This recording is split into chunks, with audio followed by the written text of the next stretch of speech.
World War I was an era of catastrophe and calamity. Innumerable innocent lives were sacrificed for the sake of glory for one's country. This stimulated countless poets to portray soldiers' devastating experience through poetry, hoping to stop the public from glorifying warfare. Among these poems, Wilfred Owen's "Thou Say et Decorum Est" was particularly prominent. This poem was written in 1917 and published in 1920, and it was regarded as one of Owen's most renowned poems. This double sonnet speaks forcefully against the fantasy of war and condemns the outcome of blind patriotism through depicting the helplessness of soldiers caught in a gas attack and the dreadful condition in the gas warfare in northern France.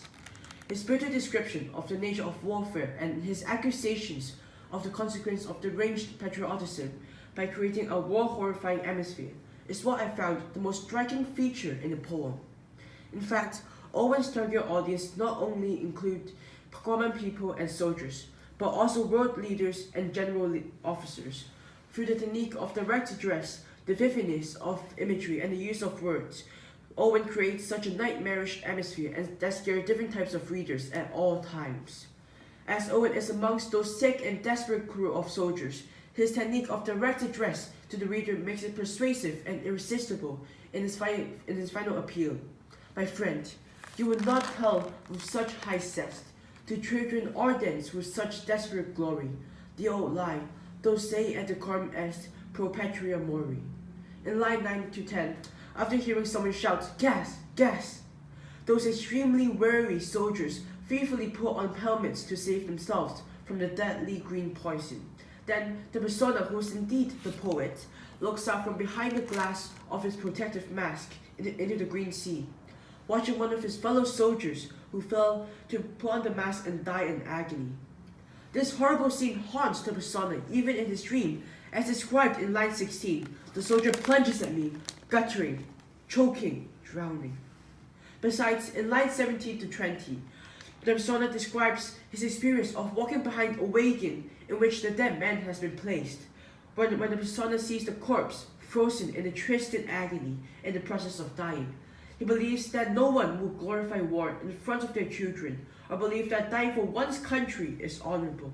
Thus, Owen's method of direct address makes the horrific image outstanding and his final heartfelt advice powerful to people in all ages.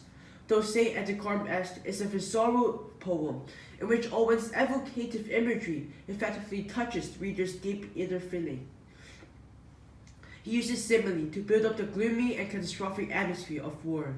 In line 1 and 2, Owen uses bent stubble like old baggage and coffin like hacks to describe the soldiers are in pure exhaustion and mind-numbing misery. In comparing soldiers as baggers and hacks, Owen rebukes the hellish condition of war. In comparing soldiers as hence, Owen further paints a disgusting picture of a dying young soldier with a simile of like a devil sick of sin, showing how unnatural and grievous it is as a dying young soldier suffers in pain, just like in cancer.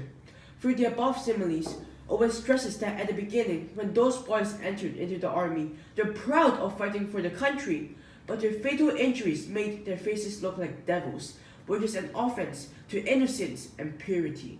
Then, should people still believe in the lie of "Thou Say et Decorum Est"? Is it still sweet and proper to die for one's country? Here, the poet strongly criticizes the theme of blind patriotism, which causes countless innocent deaths. More importantly, the words used in this poem keeps the feeling of terror alive throughout the story. A prime example is in line 5 and 7.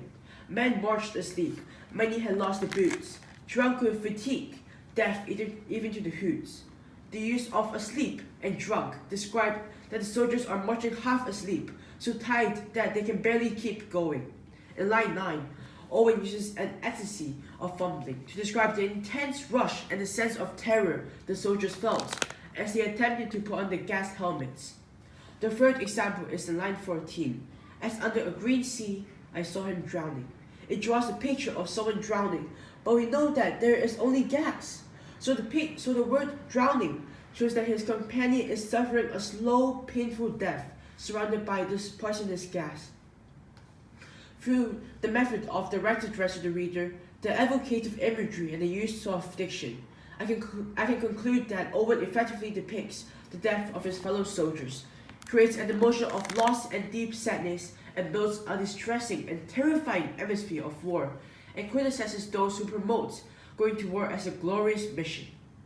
Owen's success in creating a horrendous atmosphere which resonates with political leaders, general officers, soldiers, and common people, making it an icon of war poetry, protesting against blind patriotism even after 100 years. Thank you.